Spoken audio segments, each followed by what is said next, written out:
let's do cynical. Yeah. Right? ये हाथ मुझे दे दे Thakur. Nice.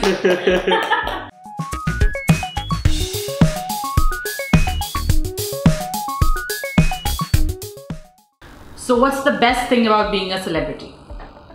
The best thing about being a celebrity is people take you seriously.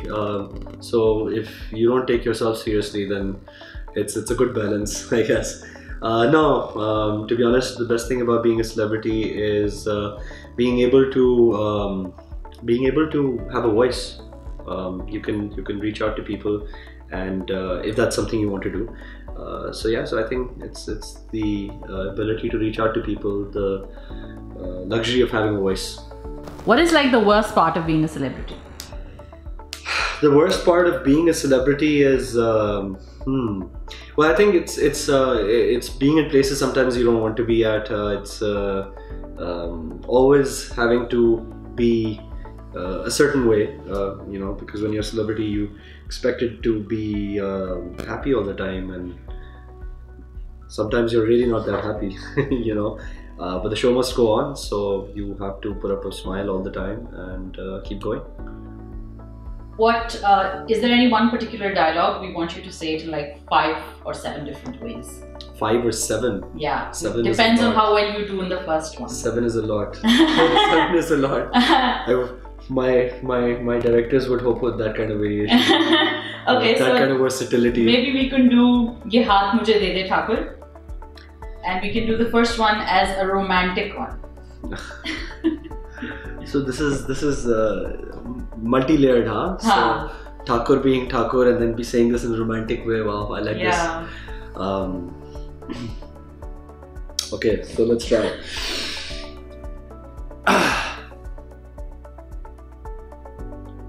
Ye haath mujhe de de Thakur. Is that romantic? Is that cheesy? that was romantic / cheesy, so it worked. Okay, that works. Okay, now should we do it in... Well, angry they've already done. The original dialogue is very angry anyways. Yeah. So maybe you can do it in a sad way. Yeah, let's do it. Let's do cynical. Yeah. Right? Ye haath mujhe de de Thakur. Nice. So yeah, well, you should do it now in a sad way. A sad way. Like a really sad, tragic way.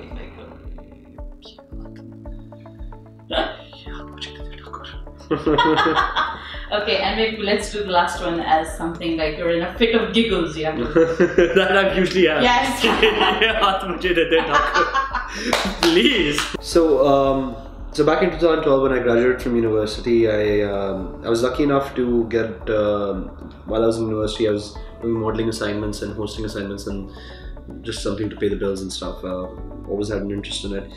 But I really wanted to get behind the camera, and there was no way as such of doing it. Also because I was studying finance, I was doing a degree in finance. And so when I graduated, I was lucky enough to get an internship with ace director Asim Raza. He's a ad film director, a film director now. And so I started off as an intern, then moved my way up. I quit my job at a multinational, went and joined him as an intern after a finance degree. And I was lucky enough to, I think I was very lucky because early on I got exposure working on huge sets. As an internee, then a third assistant director, second assistant director, first assistant director, and then I was his first AD for some time, and then I moved on and I started producing ad assignments and stuff, and then I was lucky enough to move on and direct a few assignments of my own with I was lucky enough to get brands like Coke and stuff too.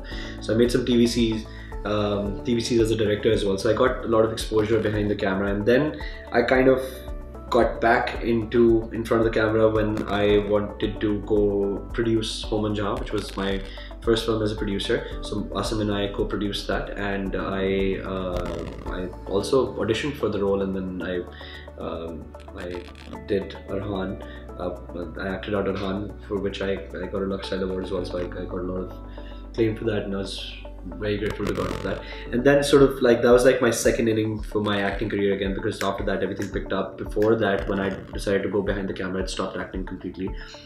And so the idea is always to make interesting content, whether you're an actor, whether you're a director, whether you're a producer, whether you're a spot boy on set, whether you're a makeup artist, a production designer. All of us are working for the same thing. The idea is to generate good content, and essentially I wouldn't call myself an actor or producer or a director or anything. I'd call myself a content generator, and the idea is that to be able to create interesting content. And how does one do that is if you surround yourself with interesting company, you know, that's how ideas flow. So I crave meeting people who have interesting stories to tell, who are expressive about general experiences they have. I've had the most interesting conversations with people that you wouldn't even expect. Like for example, if I'm a huge cricket fan, so sometimes I'll play street cricket with my friends at night, night cricket and stuff. And sometimes while sitting outside, I'll chat up a watchman or someone, while I'm fielding or something, and get an interesting story out of him. And so I'm always on the lookout to get inspiration, interesting stories and stuff. And interesting stories and inspiration come from the most unlikely places. That's what I've realized. Some of the most interesting dialogues I've picked up have been from very interesting sources as well. So it's a good start. Currently, I'm producing and acting in my acting in my fourth film, but producing my second film. And the idea from here on is to sort of